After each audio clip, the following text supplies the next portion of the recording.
C'est la pire bulle spéculative sur les marchés depuis 1929 et elle va exploser. Fabien Bezuquet. De nombreux observateurs, dont le célèbre économiste Nouriel Roubini, pointent les risques de plus en plus importants d'une nouvelle crise économique majeure.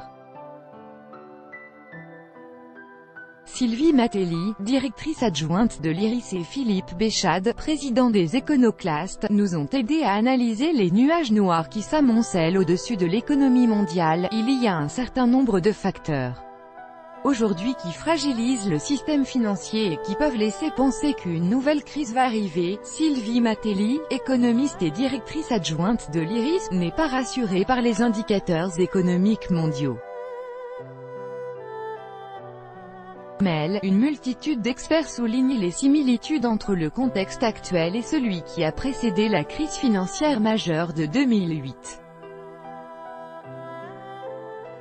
C'est cette année-là, dans la ville de New York, que le 15 septembre à 1h45 la banque Lehman Brothers déposait le bilan en laissant une dette de 691 milliards de dollars et 25 000 employés sur le carreau.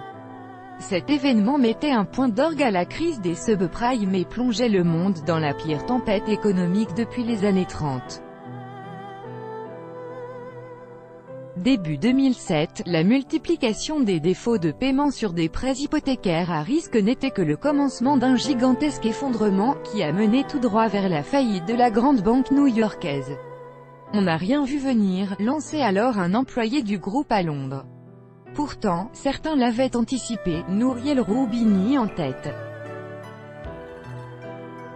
Cet économiste réputé pour ses analyses et président de Roubini Global Economics avait prédit la crise des subprimes dès 2006. Il avait expliqué tout le déroulé des événements. Depuis cette date, on l'écoute avec attention. Quand il prévoit une crise, on s'inquiète et on a un petit peur, explique Sylvie Matelli. Des gouvernements sans marge de manœuvre. Nouriel Roubini a récemment publié un article au titre évocateur chez nos confrères des Échos, les 5 ingrédients qui préparent la crise de 2020. Le docteur en économie voit un cocktail composé d'une note de récession globale, d'une touche de hausse des taux d'intérêt, d'un parfum de valorisation boursière excessive, d'un zeste de difficultés politiques et d'impuissance des banques centrales en guise de rondelles de citron. Un cocktail dur à avaler, vous l'aurez compris. Sommes-nous vraiment dans la même situation qu'en 2007 à 2008, voire pire? Sylvie Matelli note des points communs et de nouveaux risques. Je pense au haut niveau d'endettement des États qui s'est renforcé après la crise de 2008, mais également à l'endettement des ménages qui est de plus en plus inquiétant. On a aussi des bulles spéculatives qui se sont formées, comme celle sur l'immobilier en Chine, la survalorisation des GAFA, Google, Apple, Facebook, Amazon, et plus globalement sur certains marchés actions comme aux États-Unis. Ces risques d'éclatement fragilisent l'économie mondiale. De plus, les régulations de la finance mises en place après la crise de 2008 ont été insuffisantes pour limiter les risques. Infographie, la dette des ménages, à chaque pays son style, commençant par la remontée des taux. Pendant des années, plusieurs banques centrales, celles des États-Unis, du Japon et la Banque centrale européenne, BCE, en tête, ont mené des politiques ultra-accommodantes afin de soutenir l'économie. Des taux très bas conjugués à des programmes de rachat d'actifs ont permis l'affluent de liquidités dans le système financier. Puis, la Réserve fédérale américaine a commencé à relever progressivement ses taux d'intérêt. Le 26 septembre, elle l'a fait pour la 3e fois de l'année avec une hausse d'un quart de point, pour les porter à une fourchette située en 2 et 2,25%. Avec une croissance de 4,1% au deuxième trimestre, l'économie américaine surchauffe. Et la Fed craint que l'inflation, toujours officiellement autour des 2%, ne dérape. La politique extrêmement favorable pour l'économie américaine mise en place par Donald Trump, notamment au niveau des allègements d'impôts, a créé un emballement qui appellera inévitablement à une réaction de la Réserve fédérale américaine. C'est d'ailleurs la raison pour laquelle il la critique si fortement. Si la Fed durcit sa politique monétaire, c'est l'ensemble du secteur financier qui s'en trouvera fragilisé, note Sylvie Matelli. Le locataire de la Maison-Blanche avait en effet peu goûté la décision du 26 septembre, malheureusement, ils viennent juste d'augmenter un peu les taux d'intérêt parce que nous, l'économie, nous portons bien. Je ne suis pas content. Hausse des taux signifie augmentation du coût du crédit, moins de liquidités, dollar plus fort et donc exportations américaines plus chères. Mais ce n'est pas forcément le pire pour la directrice adjointe de l'IRIS. Aux États-Unis, une augmentation des taux d'intérêt aura pour conséquence un ralentissement de la croissance économique. Mais ce n'est pas sûr que ce soit le plus inquiétant. Dans le contexte actuel, une telle décision rapatrierait un certain nombre de capitaux aux États-Unis du fait des risques limités. Il faut rappeler que les taux d'intérêt sont le loyer de l'argent. Vous allez où cela rapporte le plus avec le minimum de risque. Le problème, c'est que ces capitaux vont venir de pays très endettés. Dans le cas de l'Europe, cela pourrait créer des crises, mais la Banque centrale européenne et le mécanisme européen de stabilité pourraient intervenir.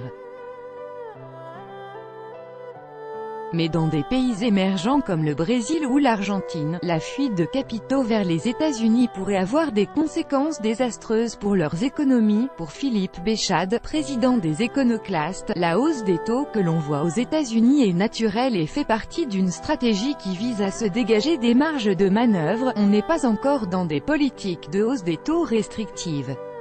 La hausse des taux actuels aux États-Unis est juste une normalisation. On se situe encore entre 2 et 2,25% face à une croissance de 4%. Et en Europe, la croissance est autour de 2% avec des taux proches de zéro. Je pense que les banques centrales sont convaincues que l'on se dirige vers un ralentissement du cycle économique, avec ou sans hausse de taux. Elles souhaitent se ménager des marges de manœuvre, mais la situation risque fort d'être critique.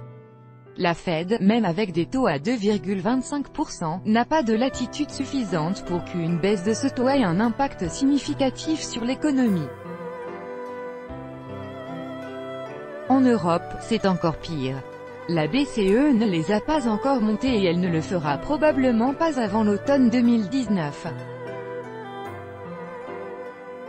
Si le cycle se retourne et que le marché se met à corriger, la BCE n'aura aucun instrument pour soutenir l'économie en cas de crise. C'est en substance l'avis de Nouriel Roubini qui, dans son article publié par Les Échos, décrit des gouvernements pieds et poings liés, à la différence de 2008, époque à laquelle les gouvernements disposaient des outils politiques permettant d'empêcher une chute libre. Les dirigeants qui affronteront la prochaine récession auront les mains liées, sachant par ailleurs que les niveaux globaux de dette sont supérieurs à ceux d'avant-crise, tensions commerciales et trading à haute fréquence car comme le souligne Philippe Béchade, l'éléphant dans le corridor reste la taille des dettes, qui sont à des niveaux bien au-delà de ceux qui étaient déjà jugés insupportables en 2008.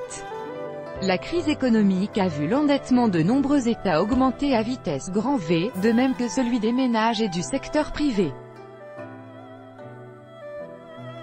D'après le FMI, la dette mondiale a atteint un record de 164 000 milliards de dollars en 2016. Cela représente 225% du PIB de la planète.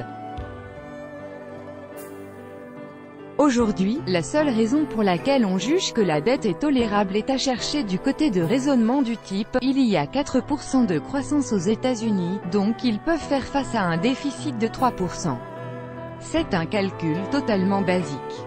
Le problème c'est que l'accroissement de la dette américaine est en fait beaucoup plus rapide que ces 3%. En Europe, on n'a pas non plus réussi à se désendetter, hormis l'Allemagne. Si les taux montent et qu'il n'y a pas de croissance pour compenser cela, on va droit dans le mur, avertit Philippe Béchade. Le fait que les banques centrales coupent progressivement les vivres pourrait avoir un autre effet désastreux, un krach des marchés actions. Les politiques ultra-accommodantes ont eu pour conséquence de faire grimper les marchés financiers à des niveaux prodigieux. À New York, les indices Dow Jones et S&P Privés de leur carburant, ils pourraient sérieusement dévisser, et la bulle imploser. C'est la plus phénoménale bulle spéculative qu'on a connue depuis 1929. Et elle va forcément exploser. Comme le souligne l'économiste en chef d'Alliance, Mohamed Dali El-Erian, et la question est de savoir comment la correction ne s'est encore produite. Cela fait depuis 2015 que les niveaux atteints par les marchés sont délirants. Arrive là-dessus Donald Trump qui crée un nouvel emballement de la croissance avec un choc fiscal et qui tend encore plus le ressort, s'alarme Philippe Béchade. Autre avis de tempête sur l'économie mondiale, la guerre commerciale. La rhétorique protectionniste de Donald Trump l'a mis en position de confrontation avec l'Union européenne, mais surtout avec la Chine. Les tensions commerciales peuvent impacter la croissance mondiale, car elles vont ralentir le commerce international. À partir du moment où vous imposez des droits de douane sur des produits, vous les rendez plus chers et donc vous en limitez les échanges. Or le commerce international est un élément clé de la croissance économique partout dans le monde, souligne Sylvie Matelli. Encore plus quand les deux premières économies mondiales s'affrontent. Les milliards de dollars d'augmentation des tarifs douaniers que s'imposent réciproquement les États-Unis et la Chine ont tout de la dangereuse escalade. Les invectives sortent du domaine du commerce. Le vice-président américain Mike Pence a récemment accusé Pékin d'ingérence dans les élections américaines. Des déclarations qualifiées d'injustifiées et de « ridicules » par l'Empire du Milieu. Cette guerre commerciale devient un enjeu plus politique qu'économique et cela va peser sur la croissance économique, s'inquiète l'économiste de l'IRIS. Un tableau d'ensemble que Nouriel Roubini saupoudre d'un peu d'inquiétude politique. D'après lui, la montée de partis à la rhétorique anti-finance compliquera davantage la tâche des gouvernements en cas de crise économique. Par ailleurs, les sauvetages dans le secteur financier seront intolérables pour des pays marqués par la résurgence de mouvements populistes et dirigés par des gouvernements quasi insolvables, prévient-il. Sur le sauvetage des banques et le populisme, la question à se poser est la suivante. Comment vont réagir les opinions publiques? Je pense qu'elles l'accepteront, car les politiques qui sont mises en place pour accompagner le secteur financier dans la perspective d'une telle crise sont des politiques de responsabilité. Ce qui n'a pas forcément été le cas en 2008. L'essentiel est d'expliquer les démarches.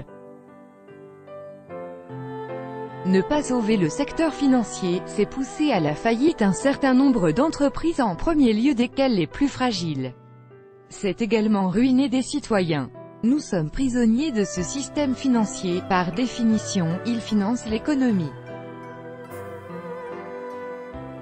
Il n'est pas totalement déconnecté même s'il l'est en partie, anticipe Sylvie Matelli. C'est justement ce manque de lien avec la réalité que dénonce Philippe Béchade, notamment par rapport à ce qu'il se passe sur les marchés actions. Le pire dans tout cela, c'est que les réflexes sont toujours les mêmes.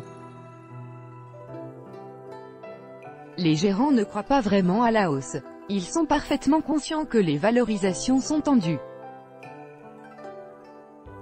Et en même temps, ils sont pris dans une logique de réplication des performances indicielles qui les contraint à acheter toujours les mêmes valeurs et qui de fait progressent plus vite que la moyenne.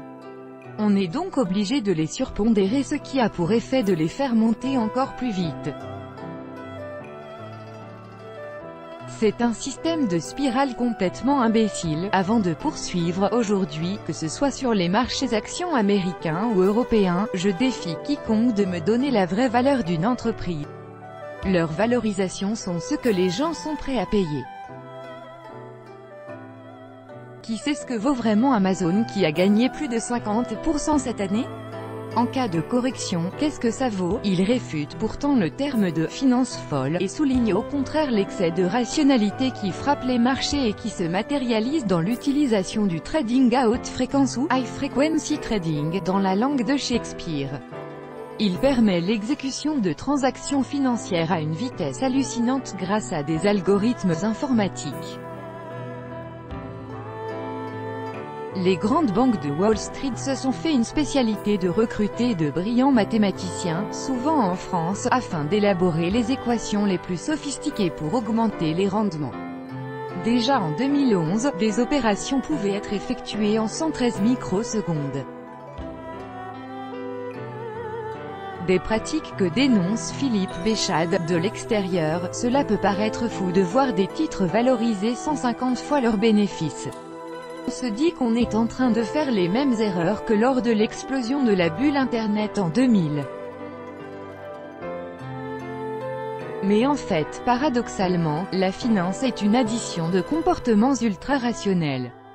Quand on est dans la logique mathématique pure et l'addition de décisions rationnellement justifiées au niveau de l'augmentation des profits, on aboutit effectivement à une situation folle. Là on touche aux programmes informatiques qui fonctionnent avec des algorithmes très perfectionnés, qui achètent toujours les mêmes titres. Ils prennent des décisions qui ont l'apparence de la rationalité pour le gestionnaire d'actifs. Mais ils ne situent pas dans un contexte global. Ils sont coupés des réalités, plus de dettes, pas vraiment plus de régulation, tensions commerciales et géopolitiques. Le contexte pousse à l'inquiétude. Sur certains points, il est pire qu'avant la crise de 2008. Et Nouriel Roubini ne dit pas autre chose, lorsqu'elles surviendront, la crise et la récession de demain pourraient se révéler encore plus sévères et prolongées que celles d'hier.